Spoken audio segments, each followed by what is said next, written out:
Welcome to the Freedom from the Struggle podcast. Here are your hosts, Anthony and Melissa.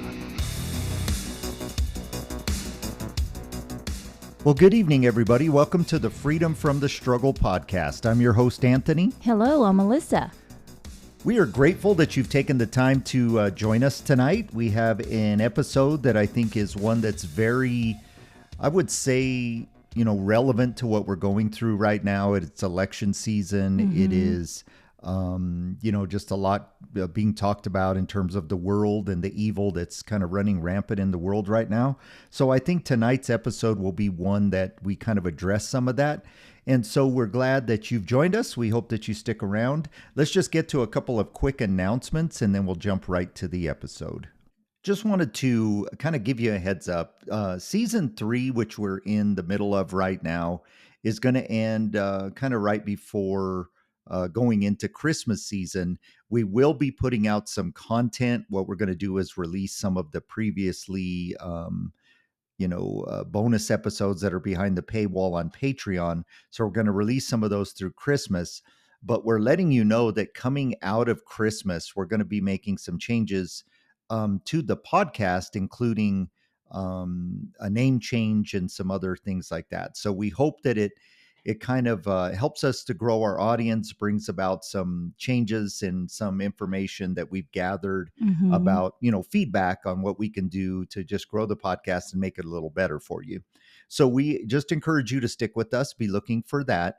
And so coming into the beginning of January, you're going to see some different branding, some different format, as well as a name change that's coming up. And we'll get that to you over the next couple of weeks. But Melissa had asked a great question. She said, well, how will they know that it's still us if we change the name? And so we'll be giving you a lot of information over the next handful of weeks, as well as the URL will not change. And so wherever you go to find this podcast, if you have it saved, so on and so forth, you will still see it there under the same URL. It'll just simply have a little bit of different branding and a different name. And we hope that it's something that helps us, because honestly, the name Freedom from the Struggle, although it's very, meaningful to us here, it may be something that people don't know what it is about. Freedom from the struggle of what? And so we're going to just try to, make it a little more obvious of what we do here, if that makes some sense. So I think if that answered Melissa's question, hopefully it answered all of yours as well. That makes sense. You will. And as far as the socials go, just make sure, like we always say, that you're following us there. You can DM us there as well. Also, if you're listening on Spotify, Apple Podcasts, wherever you're listening to this, make sure that you like and subscribe, even though you may already have a reminder set. It just helps us to grow the channel. We also appreciate anybody who, shares us with their friends. That helped. We've had a lot of people who have written in that said, I never heard of your podcast, but my friend told me to listen to it. Now here's my story, type thing. And so we're grateful for that. And just want to also send you one more quick reminder. We do post the podcast on YouTube and Rumble, and it is audio format only. There's, some, just a thumbnail there. And, as we get into the new season, you'll be noticing that's different as well. But again, the URL will stay the same. And so you might just see some different pictures, but you will definitely know that it's still us. Okay. Yay. Okay. So, all right. So, Melissa, today we're going to talk about spiritual warfare, and more or less in the context of, just how the world is running rampant right now, and kind of how things are getting really, really crazy in terms of, just like the political landscape, just the evil, I guess. In the world. Yeah, it just exactly. runs. It's just crazy right now. Yep. So I'm excited about this letter. I think it's going to cover a lot of questions that I think a lot of people have, and questions that I have. And so I think this is going to be more of a teaching than reading of a letter or a story. Well, good. Right? Yeah, let's do it. Well, good. So what I want to do is kind of give you all a overview of kind of what we know about spiritual warfare. So, when you read the Bible, I don't think. Let me see how I want to word this. I wonder if a lot of people don't understand that the Bible, amongst other things, is a series of books about spiritual warfare, starting from the very beginning. When you read in Genesis chapter 2 that this serpent was hanging out in the garden and, convinced Eve and Adam to eat this forbidden fruit and basically, surrender their dominion and give over the world to sin, sickness, and death. That was the beginning of us understanding spiritual warfare. And I think because a lot of the stories do not, necessarily have it as an overt theme, that we forget what it is. And I'll give you an example. We read in the Bible about Esther, and I don't know if those of you have paid a lot of attention to Esther, but Esther, the book of Esther, never speaks of God, yet it made the Bible. And a lot of people get frustrated because there's a lot of other books that they were left out of the canon that absolutely mention God, mention, the creator of the universe, but Esther doesn't.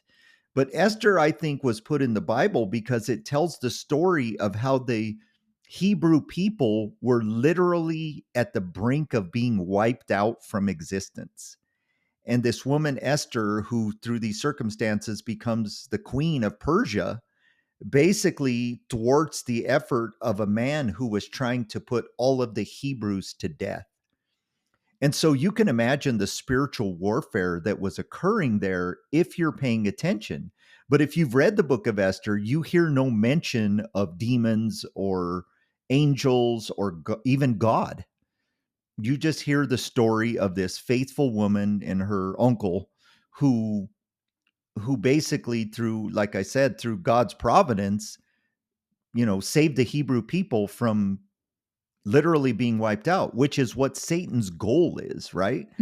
So if Satan is somebody who is, out to destroy human beings by tainting the seed of man, which he knew would then, thwart, the coming of Jesus and the redemption of souls, but he also has been trying to destroy the Hebrew people. And so you can imagine, we fast forward through history and we hear of this guy Hitler who's trying to literally kill all the Jews.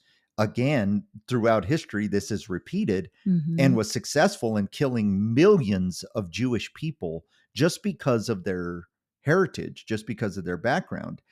And that when you hear the story of these Nazis who believed they were the superior race and that type of thing, all of that is a demonic scheme. And I'm using these as an example because this is what the enemy has been doing forever. And so if he was doing it back before Christ in the story of Esther, and he's doing it in the mid 1900s, what else you think around 2000? Yeah, do you think he stopped? No. Of course not. And because Jesus came, and although the Hebrews are God's chosen people, we all have a chance to become sons of God. So therefore, we are all God's chosen people who have accepted Jesus. And so this is why he's trying to destroy us. And if you think of a country like America, Melissa, that is founded on Christian principles, and we hear all the people try to dispute that, and they're always bashing the forefathers and stuff like that. But the vast majority of them were Christians, and the vast majority of them believed in Christian values, and which is what our foundation is based on. Let's give that one example that Melissa and I were talking about the other day, when we said that one of the main things that progressives or liberals don't believe is that your rights are God-given. They believe that your rights are government-given. Yeah. But the Constitution and the Bill of Rights is clearly there to say these rights were given to you by God, these inalienable rights, which means that my rights don't come from the government. They come from God, the life, liberty, and the pursuit of happiness. And so the government is there to protect those rights, not to take over them and then dole them out to us, which is, again, another demonic scheme.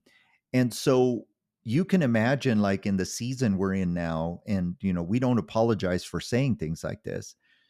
They are trying to take away our freedom of speech. Mm-hmm. And then what's funny is they try to say that the conservative side is trying to take away freedom of speech. So you have a group of people trying to take on a billionaire who bought a social media company by telling him he's allowing too much free speech. It's hilarious because, like, if you just heard yourself, you would understand that you are the biggest hypocrite on planet Earth. Mm-hmm. Free speech, do you know what that means? That means that I can say things that hurt people's feelings. And so, like, I love the fact that these people say stupid things like this, but in their own home, would they allow that? So imagine, let's say a certain female political figure says, like, uh, I think that the leader of the home has ultimate right to talk about to dole out what we can say and what we can't say. And then her husband becomes the leader of the home. And imagine she's trying to communicate with him, how she's not happy with something. And he says, you're not allowed to say that. Mm-hmm. And then she tries to, bring up the fact that he comes home late. And she says, well, that's misinformation. He tells her that's misinformation. And then tries to gaslight her on how she's wrong. How long would that marriage last? Mm-hmm. Not very long, right? Right. But for some reason, because they think that, because they're in charge or whatever, that this makes some sense. But all that would have to happen is the other side fall into leadership, and then the very same thing they're trying to do to the other side would now be thrust on them. They wouldn't be happy, right? Mm-hmm. And so, like, Scary. what we want is free speech. Now, who is it that wants to silence speech? It's the devil, Mm-hmm. because he wants to control information, just like he did when he deceived Adam and Eve by saying, "Did God really say that? Did he say you would, you'd surely die? Are you sure, Eve? Are you sure that's what he said?" That's what he meant. Yeah. Or He didn't say you would surely die. He just said that you'll know good and evil like him. Basically, he doesn't want you to be like him. And so you can imagine all the things, and we can go down the list, but we're not going to do that. But just how they're trying to basically discredit the Bible, discredit what Christians say, with things about, what they're calling healthcare, what they're calling, gender, and that type of a thing. And so why is this important? It's important because there is a like a war for this country, because we are basically the last freestanding country. I think Ronald Reagan said, if we fall, there's nowhere for anybody to go. Yeah, I agree. And so this is important for the topic today, and we're getting slightly political, but it's going to, because I was going to say something, but let's get to the letter. Well, here's the deal. Like, so, because it's all combined, it's all mixed in together, I think, right? Well, and it is. And, like, we put out a social media post not that long ago that said your vote is your prayer. Mm-hmm. And, I think we've said this in a previous podcast, but we got this feedback that says, where were people voting in the Bible? And we just kind of, I think I was kind of a smart ass, but I said, in the Bible, there was all dictators, right? You were voting on nothing. Mm-hmm. There was all dictators. There was no, like democracy, I guess, if you will. That came later with the Romans, but not during Jesus's time. So, but there's always been leaders that were kind of in the story. And so, like, one of the things that ties this topic in together, and like you said, Melissa, we better stay on task here. If you go to the book of Daniel in chapter 10, there is a leader by the name of Nebuchadnezzar. And Nebuchadnezzar is the leader of this place called Babylon. And I'm sorry, this was during the time of Cyrus, the king of Persia. So Persia had taken over from Nebuchadnezzar. So the Babylonian Empire fell and the Persians fell. I'm sorry, my history got a little cloudy there. So Cyrus is there, but Daniel, who was assigned by Nebuchadnezzar to Babylon, still had favor amongst this leader named Cyrus, because he was known to be able to, interpret dreams and that type of thing. And so Daniel is watching what's going on in the world, and he's basically praying. And the Bible tells this crazy story, where this angel says to Daniel, "Hey, sorry it took me so long to get here," which was 21 days from Daniel just in intense prayer. Mm-hmm. "But I was fighting the prince of the kingdom of Persia." The Bible actually says he withstood me, if you read it in the ESV, which means they were contending. He was holding him back. And so Gabriel wasn't losing, but he wasn't winning. And so Michael, who's the chief of God's army, basically the angel over the Hebrews, had to be called to contend with this king or this principality over Persia, so that Gabriel can come and deliver the message that Daniel was looking for. So Christians, I don't want this to scare you, but I want you to hear this. There are demons that are so powerful that they can hold off an archangel. Mm-hmm. And this is like a hierarchy, okay? So just make it real simple in your mind. This is like an army, right? And Satan would be the president, the general, whatever you want to call him. And then there are a group of angels lower than him, and then a group of angels lower than them, and then it can go all the way down to just little soldiers, right? Mm-hmm. Most of the time when people see demons in a home, see little things out of the corner of their eye, those are little soldier demons. But I don't want this to scare you, but I want you to understand that this army is after you. Yes, they're after a country named United States of America, but by default, they're after you on the lower levels, right? How do you destroy a country? Well, you destroy it from the outside in, inside out, and everywhere in between. So, Melissa, have you ever thought about, like, from your birth, because they knew that God loved you and God was going to set in motion a plan for you to be drawn back to him, because you're born of this sin nature, right? Mm-hmm. And there's a plan for God. He's going to be around every corner. I always used to say this in sermons, and preachers used to get mad at me. But I used to say, God romantically pursues you. Not like lustfully, but like romantically, like he's around every corner. He leaves you little reminders, little notes, little things in the sky, little things in nature, little things like a baby cry or things like that will kind of touch you. That's God romantically pursuing you, reminding you that he's real and he's there and that he wants you to turn to him. So these angels these demons that have fallen, from their horrible sins that we've learned about, you can go back and listen to all those old podcasts about Nephilim. But Melissa, have you ever thought that they have a plan to destroy you? Has that ever crossed your mind?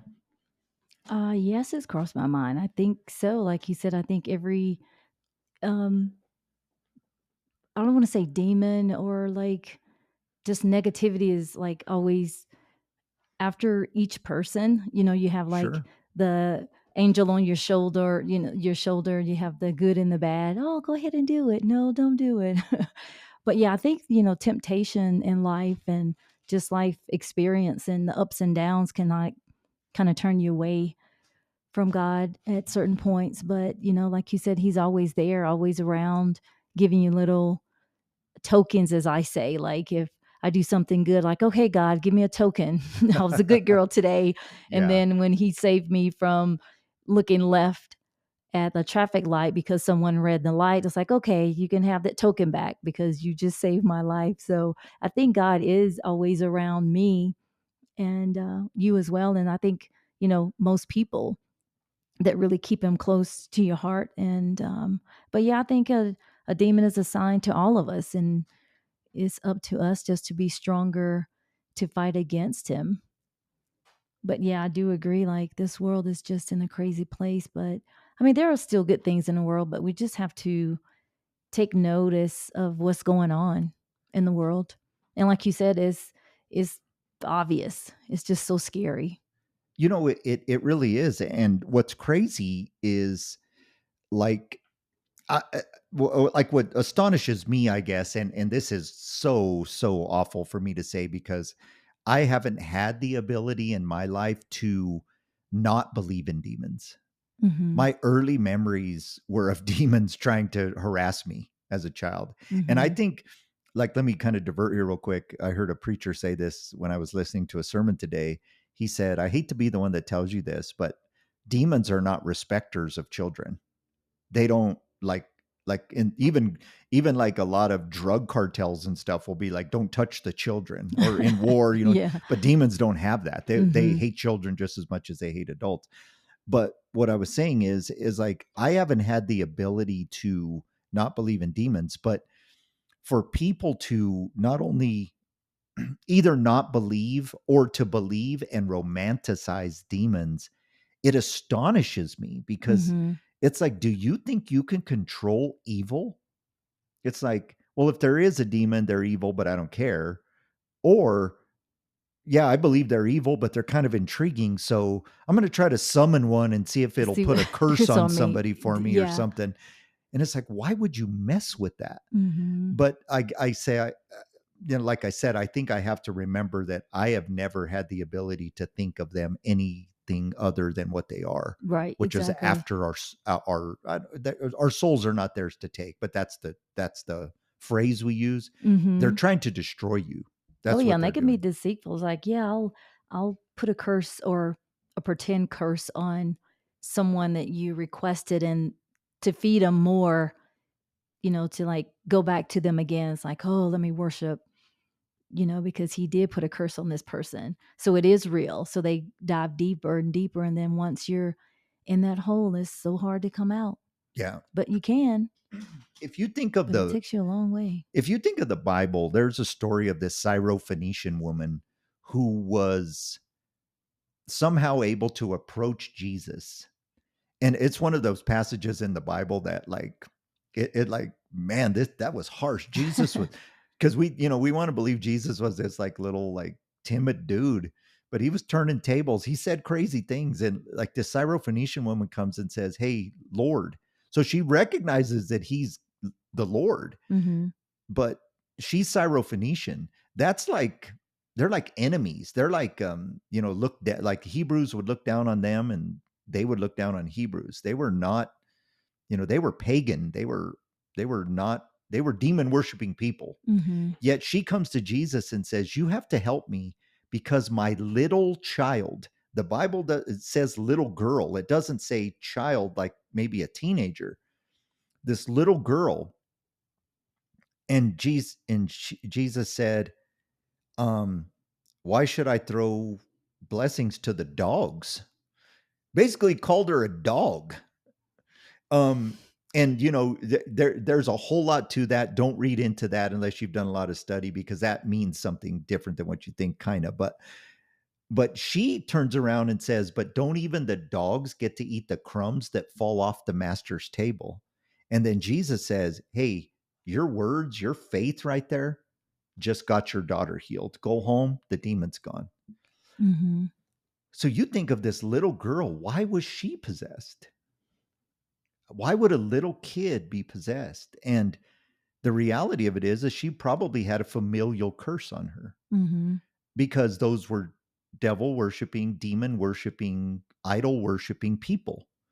And so these people had put curses on their families to generations and generations. Mm-hmm. They had, demons were the rulers of their culture. Mm-hmm. But she loved her daughter enough to humble herself to realize where the real power was. And probably God allowed her to, he allowed her to kind of see who Jesus really was, and that her faith kind of brought healing to her family. But check this out. That's spiritual warfare that happens right all the time. Now, people say, well, that was in the Bible. Well, I bet you can go on YouTube right now and find 1,000 stories with just a brief search Oh, yeah. of parents that say, I think my daughter's possessed. Oh, yeah. We've had a couple letters written in this season, season 3. Yeah. Maybe like 3 or 4, actually. So that's kind of a precursor, just kind of wet your whistle a little bit about spiritual warfare. We're going to talk about it towards the end here because we want to get to this letter. And what we want to do is kind of use it as a way to get you to understand what this podcast is about and where you get your relief or how it comes about. Okay. So let's jump to it. Anthony and Melissa. Hey guys, I just found your podcast. And to be honest, I'm intrigued and confused. What is it that you guys are about? I love that. I'm not sure what the Christian paranormal genre is, but I listened to a couple of episodes and you seem like you guys are trying to teach about demons and spiritual warfare. So far, I am liking it. And yes, that's exactly what we're trying to do. So I know that, again, the name is confusing. Trust me, this letter is not what inspired us to change the name, but it was kind of apropos for sure. Yeah. So I have a question for you. In light of all that's going on in our country and in our world in terms of politics, wars, etc., what are your thoughts on the global spiritual warfare that is happening today? And it sounds like he definitely believes, and so do we. So do you believe that all the evil in the world right now is a part of a bigger plan by Satan to bring on the end times? I am a Christian who believes strongly in spiritual warfare, and I'm concerned that we are in the last days. It concerns me because it doesn't seem like people are taking it seriously. I am worried about all the lost souls. Can you address this in an upcoming episode? Anyway, thank you for what you're doing, and I will keep listening because I like the content so far. Peace and blessings, Owen. So, Owen, I will tell you, let me tell you this. If you want to know what motivates me, probably more than most things on earth, if not for sure most things on earth, when I think of people going to hell, like what you labeled lost souls, if I ruminate on it long enough, I will have a panic attack. It literally disturbs my soul to think that people will not be in heaven.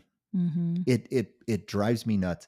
I can remember doing a conference many years ago, probably the 2000s somewhere, and there was a pastor that said, he asked everybody a question: what is your holy discontent? Which is basically saying, what is it that when you think of it in terms of your spiritual life that just makes you uncomfortable? And there, I can remember all the people around me. It was one of those interactive little assignments. All those people around me were struggling. My answer right away was people going to hell. Yeah. I'm not even somebody who likes to think of jerks going to hell. I've never been somebody who was like, man, I wish that guy would go to hell. Or I don't even really use the phrase go to hell. It's never really been, and trust me. Oh, I was going to say, I'm not afraid. I'm not afraid to swear. I'm not afraid to swear. Actually, I've never heard you but say I because it bothers me. I mean, it you know, even people have committed heinous crimes, that type of thing. There's still part of me that says, well, you know, hopefully God and that person can work it out. You know, now, you know, if somebody hurt one of my children or something, maybe that would be the exception to the rule. But I just don't like it because they're deceived. And it's as simple as none of us are worth it. None of us are worthy, maybe is a better word.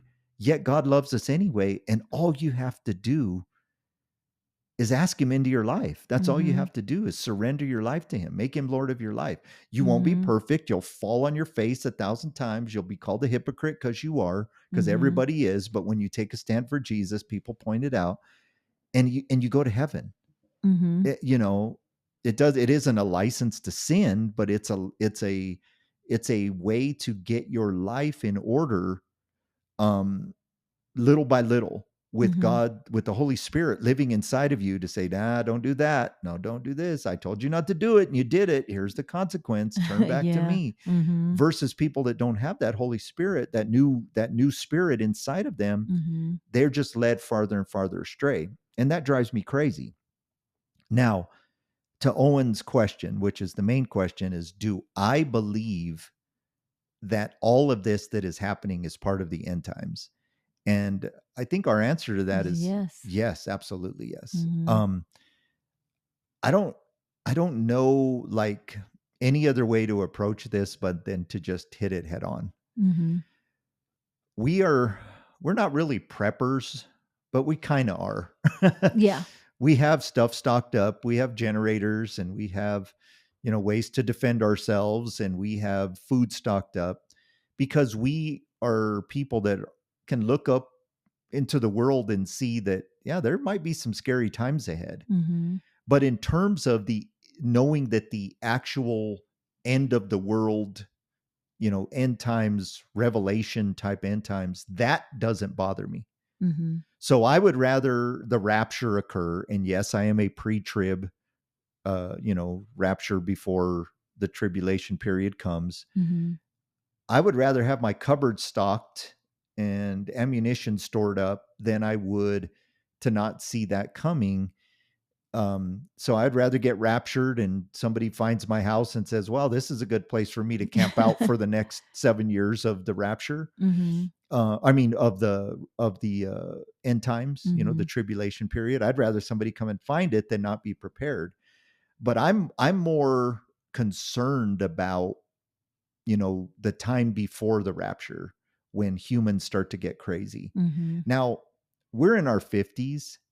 Melissa, would you say that the world is pretty drastically different than it was when we were kids? Oh, yes. Even 20 years ago. I mean, I wouldn't even consider the end times 20 years ago. But now, in today's date, 2024, yes. Yeah, because people used to, like, you'd have some preacher every now and then talk about the end times, but there wasn't enough signs for you to be able to go to Revelation and say, we're here. And some people tried to, I would say, kind of force it, like square peg, round hole it. Yeah. But now you'd be hard pressed to argue that we're not in the end times. You'd be hard pressed because, and it's scary to think about, our grandchildren and, our family and the next generation.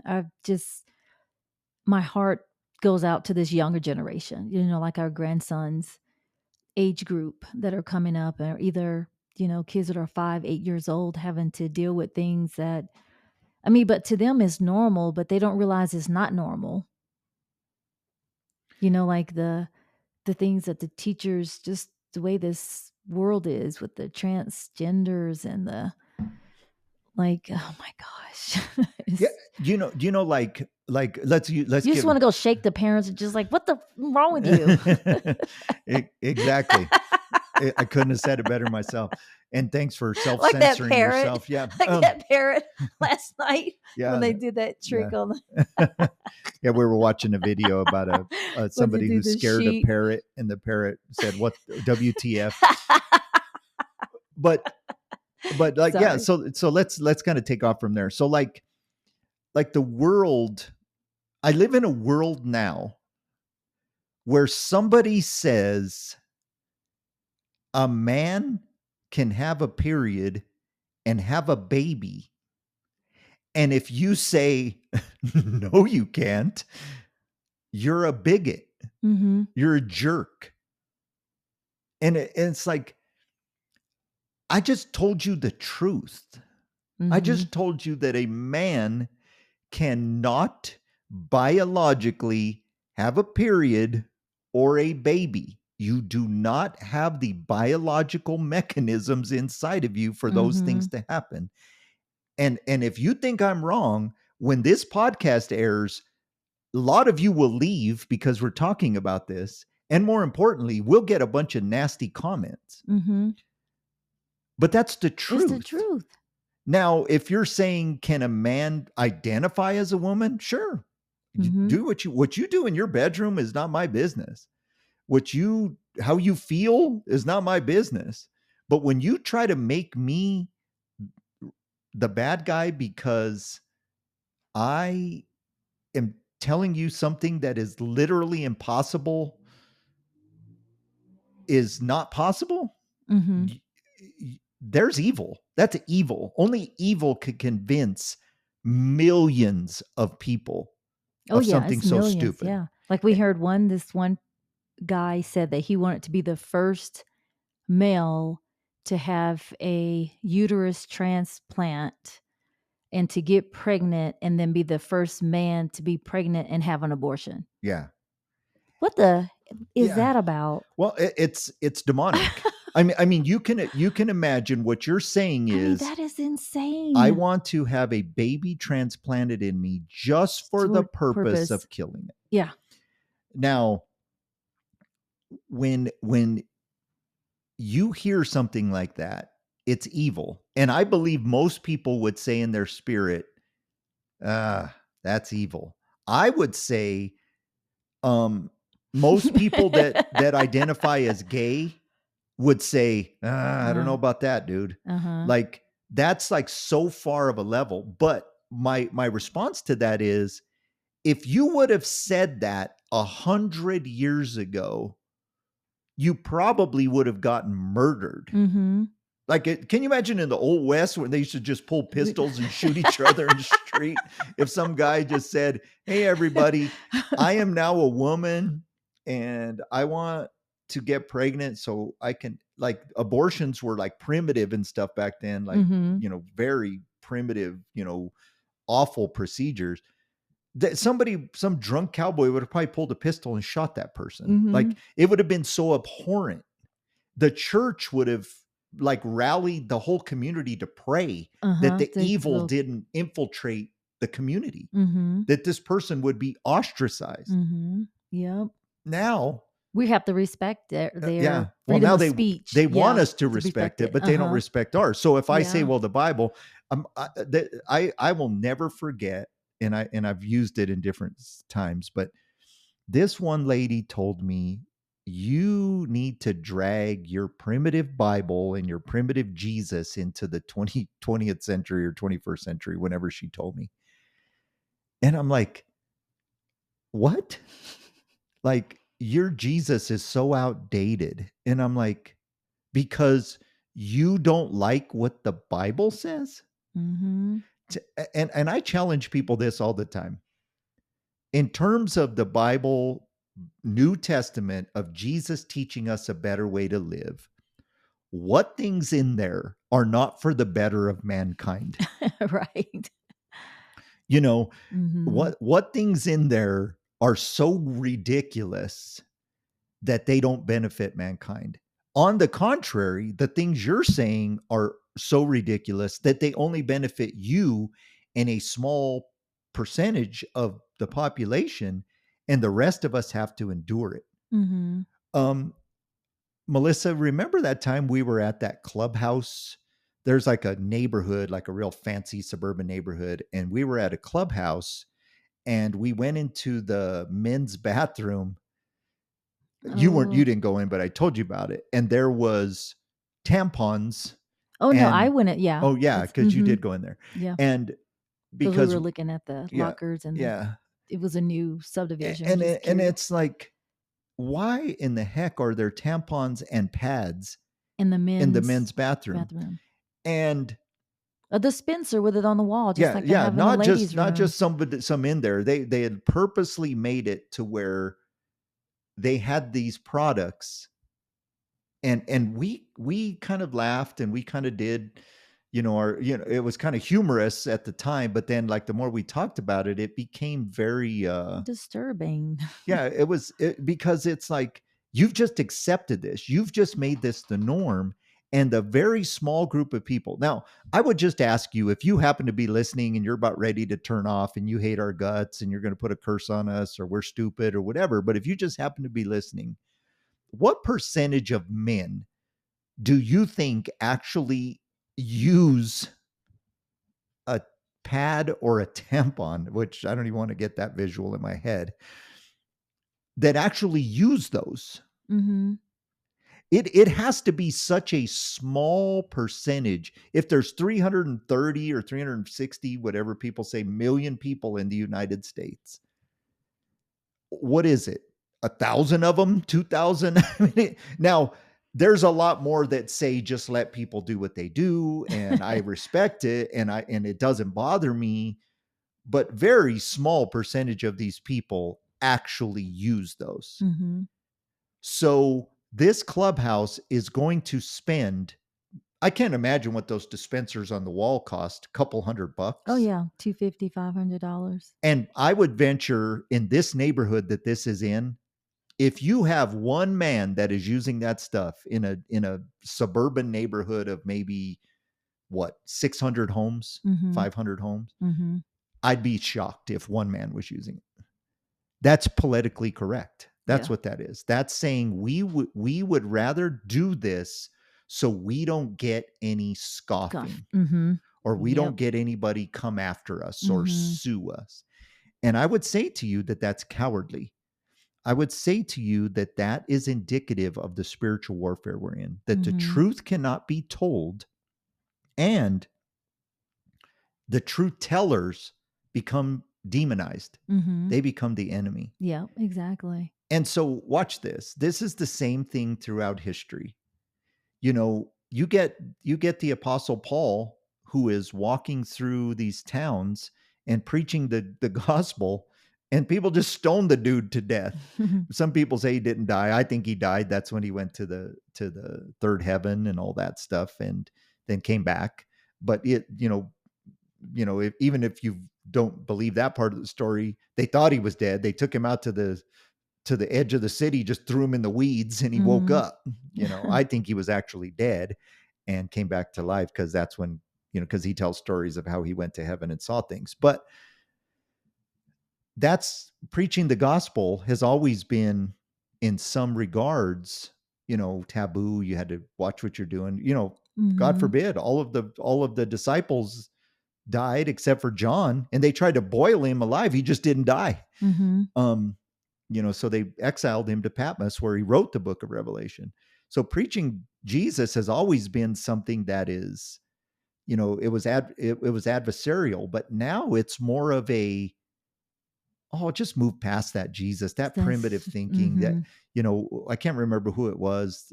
One of the very smart people, in recent history said, Jesus, the story of Jesus will die out in no time, Mm-hmm. type thing. And it's like, no, we're not going anywhere. Yeah. Because, God will not be mocked, first of all, but we know the story in the end, how he comes back and we win. But here's what I'm saying. How much evidence would you need to believe that there is an enemy that is trying to destroy the one nation, Mm-hmm.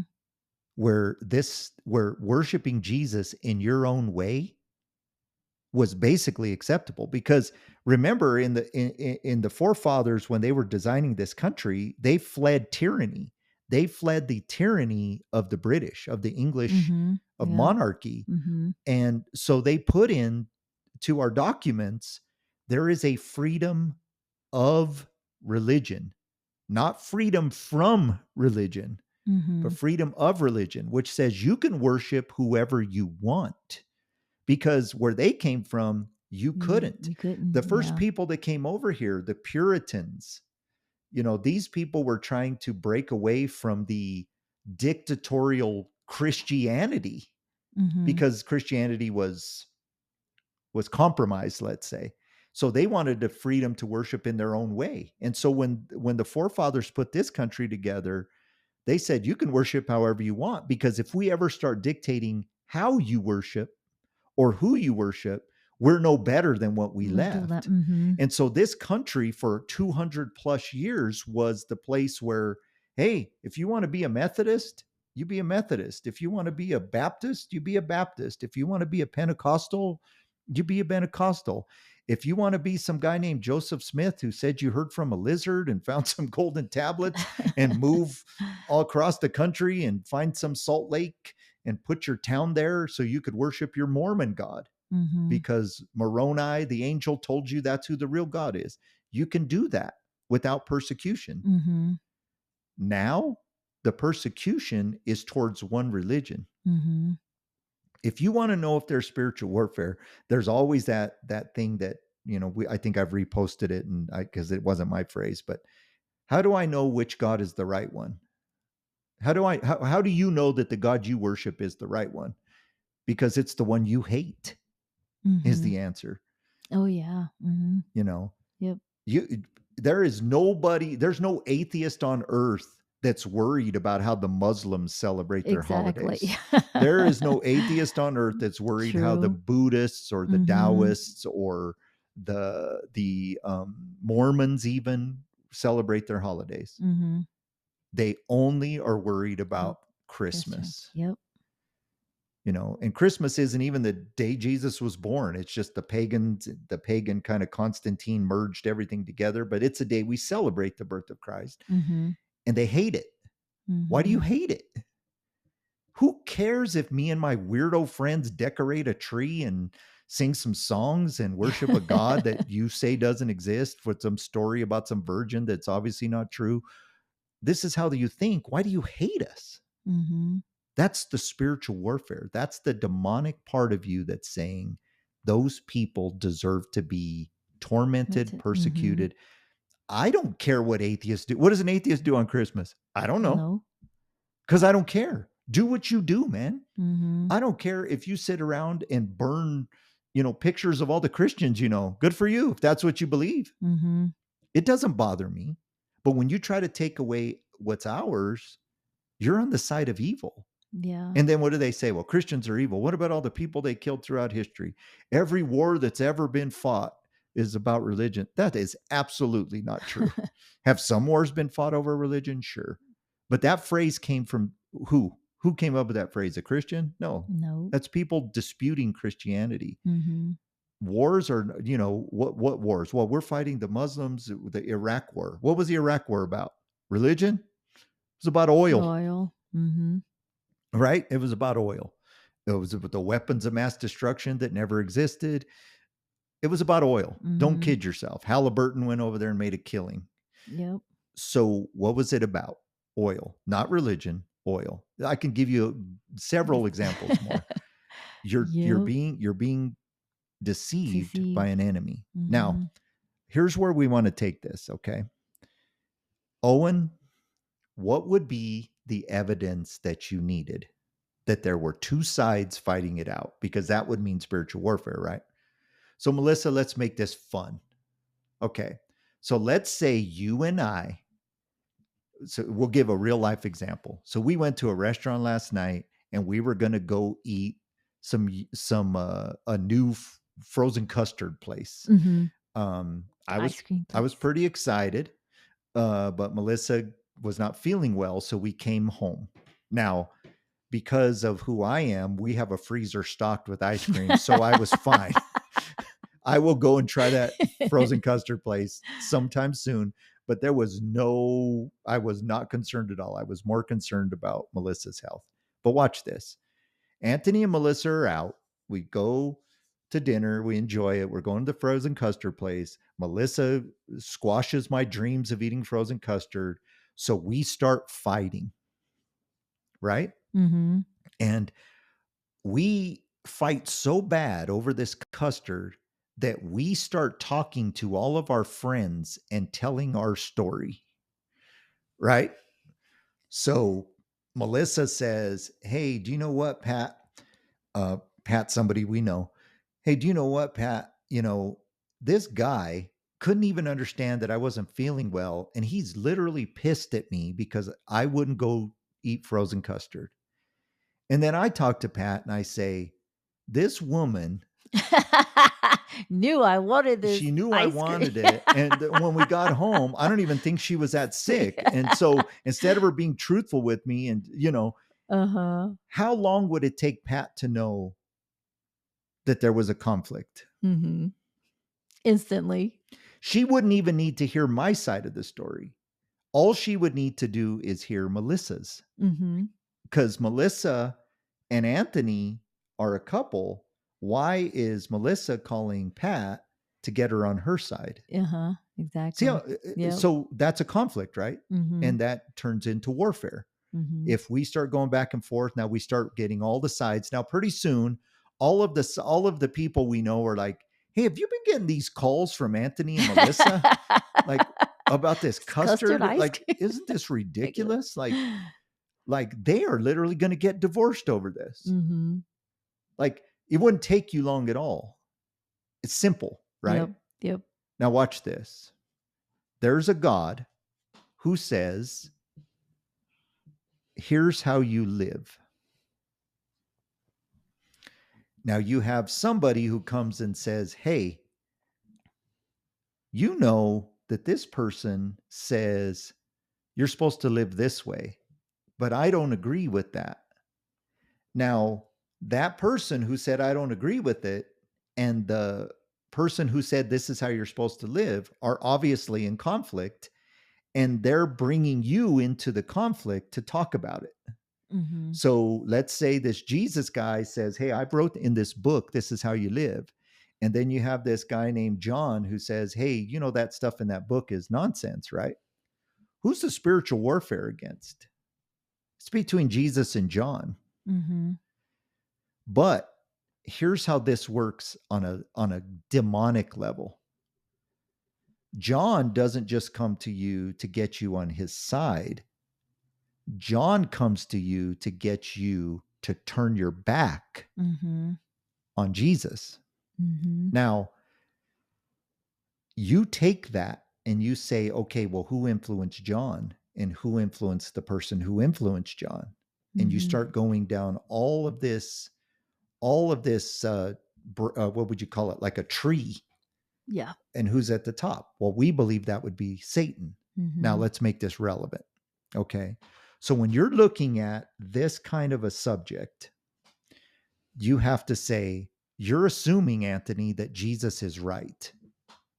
Okay, I am. But if Melissa's wrong and Anthony's wrong, does Pat turn her back on either one of us? No, Pat just goes, that's between them. Yeah. That's the difference between humans and a demonic scheme. Is humans, there are humans that would take Melissa's side or Anthony's side, but it isn't that serious. Right. Most people would go, they're fighting over custard. Yeah. And I know a lot of you think I picked that out of nowhere, but I did. Because if religion isn't true, it's as ridiculous as a fight about custard. If it's not true, if we're Christians are all just these, weak-minded people that think we need a God to carry us through life, then we're just as ridiculous as a fight over custard. But it's not. Every other religion on the planet says that you have to do something to find your salvation. We are the only religion that says all you have to do is accept this free gift. You can see why to all other religions, our religion seems crazy. These Muslims, and God bless them, I have a lot of Muslim friends, 5 times a day, they got to get on a rug and turn towards Mecca and pray because they believe that in between the last prayer and this prayer, they screwed up a bunch of times. So did we. The only difference is we were given salvation by accepting Jesus once and for all. Yep. So it is faith that we have that saves us, not by works, so that we can't brag. I got to heaven. Why? Because I prayed harder. Every time I sinned, I went right to Jesus. No, we got saved because God found us and looked at us and we said, we cannot ever attain what we need to get to heaven. And Jesus said, well, I have, just follow me. That makes more sense than any other thing on the planet. Yeah. So watch this. If you're listening and you're worried about these Christians, yeah, they probably pissed you off because they piss me off all the time. But they're not Jesus. If you committed a murder, Jesus forgave you 2,000 years ago. If you committed an assault, Jesus forgave you 2,000 years ago on a cross. If you're a liar, a gossip, a drug addict, a prostitute, a gang leader, whatever you would consider the most heinous of crimes, you're forgiven if you'll accept it. Watch this. We hear about these gays for Gaza. And I sit there and go, do you realize how much the devil has deceived you? Because if you were in Gaza, dressed like you're dressed, they would take you to a tall building and throw you off. Mm-hmm. Yep. Do you know if today's date, 2024. If you dress like that and you came to Jesus, do you know what he would do? He would accept you. Mm-hmm. Now, you may not like that he would start to show you that you need to change some things. Yeah. But he would accept you. Mm-hmm. That's where the spiritual warfare lies. Satan and his demons can never achieve forgiveness. Mm-hmm. They were created in a different space, in a different world that we don't understand. But God created us in his image. And we are image bearers of God, and his love for us to a being like Satan, who said, I used to be in this high place and you don't love me. I'm divine. Mm-hmm. I'm the highest of these angels. And you would rather those humans down there who turn their back on you all the time, who fail all the time, who lie, cheat, steal, manipulate, you love them and you will never give me a chance at redemption? So how does he hurt God? He can't. Mm-hmm. But he hurts God through hurting you and taking you away from God. That's where the spiritual warfare is. And it was ultimately going to lead to this place where God has to say, enough. Remember, he did it at the flood. There's too much sin. There's too many Nephilim. There's too much craziness going on there. They're having sex with animals. They're making these hybrid creatures. Nobody loves me anymore. Everybody loves themselves. Everybody's worshiping these false gods. That's it. Enough. I'm going to flood this place. But I love this family, so I'm going to give them one more chance. He's going to say enough again. And I believe it's soon. And the Bible tells us what it's going to look like. And for the purposes of time, we could read the entire book of Revelation right now to make this podcast relevant, but we're going to encourage you to study. Yeah. Read the book of Revelation, read a commentary to go with it. Find one of your favorite preachers on YouTube and find a sermon series he did on Revelation. If you want to know some good ones, David Jeremiah, man, this guy has put out some great content about the book of Revelation. He's an old timer. He's not very controversial. Most people like him. So I encourage you to go to him, because some other pastors are like me and they might ruffle your feathers a little bit, but everybody loves, he's like a dad. Yeah. He's like everybody's grandpa. So watch what he says and just study it. Even if you're not a believer, just listen to what he says and let him walk you through this book. Because when you hear the things that it says are going to occur right before this tribulation, there'll be wars and rumors of wars and so on and so forth. You could say that about any time in history. But when you start putting the pieces of this together, when you hear the phrase that bad will be good and good will become bad, evil will become good and good will become evil, that's where we are. You can have a Christian say, hey, please consider that there are only two genders and Jesus loves you. And you're feeling out of your body. You're feeling different because you went through all this trauma and you went through all of this in your childhood and in your life. And no wonder you feel like you don't want to be a man. No wonder you identify more with the femininity in yourself. But take it to this Jesus because he loves you. And all the holes in your heart that you're trying to fulfill by dressing like a woman will be filled with this man named Jesus. Oh, get out of here with your Christianity, you bigot. You're so self-centered. I don't believe there is no God. If God loved me, it's like you say there's no God, and then the next phrase is how much you hate him. Yeah. The spiritual warfare we see, I believe, in summary, is because Satan's making one last push to pull as many people away from God. But what I love, Melissa, is, and I heard this beautiful TikTok today that said, what I love about this time is now we don't have to be, people aren't as afraid anymore like they were in 2000 when COVID came to speak out.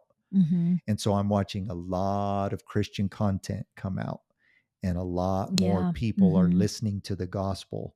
So I also believe that God is making his last push for souls as well. Yeah. And so what we want to do is just understand you're in a fight. And if you're on the fence about this topic, just look around. Do you want your family to have freedom of speech, that your family to be safe, that there's not people making laws where people who commit heinous crimes don't have bail and go back out on the streets to hurt more people? Or do you want to feel like you have the freedom to worship who you want to worship in a safe place with enough money in your pocket to feed your family? Because that's how the enemy would take down a nation. That's how he would do it, is exactly how he's doing it. There's even political people that say, if you were going to destroy a nation, what would you do any different than what's happening right now? Yep. And so hopefully that kind of helps not only Owen, but people who understand kind of what this podcast is about. We're going to talk a lot about paranormal content, but we're not going to talk about it in terms of your typical, look at how intriguing these ghosts and spirits are. We're going to talk about it as that's probably a demon. That's probably fake. This is where people are turning to the occult. We're going to cover those topics, but we're also going to cover mainstream stuff. We're not the typical Christian podcast that's going to, not do a commentary on a horror movie. Right. Exactly. We're not afraid to shy away because these things are in the public. We're not obsessed with demons. We're obsessed with Jesus and how he helps people conquer their demons individually through a relationship with him. So what do you think, Melissa? Do you think, Very good. Do you think Owen is crazy to think that we're right in the midst of these end times? No, I think he's dead on. That's why I think that's what he's thinking, and his people that he interact with, I'm sure they've had this conversation. So they're probably having the same conversations that we're having. So thanks, Owen, for the letter and reaching out. Hey, stock up on water, stock up on food. Be prepared for some craziness that may happen during this election season. But most importantly, pray, read your Bible, pray some more, read your Bible some more. Remember that no matter what happens, no matter who wins, the person on the throne is still the same. And that's Jesus. We want to thank you so much for tuning in. Don't forget that you can continue to listen to us every Wednesday night at 7 p.m. Coming into the holidays, you're going to get a whole bunch of bonus content released, some commentaries on some crazy paranormal stories and some not so familiar ones as well. And coming into the new season, you're going to see some changes, so be looking for that. We want to remind you that this program is copyright The Struggle LLC. And we are more than happy and always grateful for Todd Kozinka for bringing on this amazing, teaser music, the intro music, the outro music, as well as the amazing voiceover work. You can find him on Fiverr if you're ever looking for that. We always shout him out because he's so easy to work with and he's the best. So thank you for joining us. May God bring you peace and blessings throughout this crazy, what we believe is going to be a crazy election season. Just hang on to your hats. Thanks so much for joining us.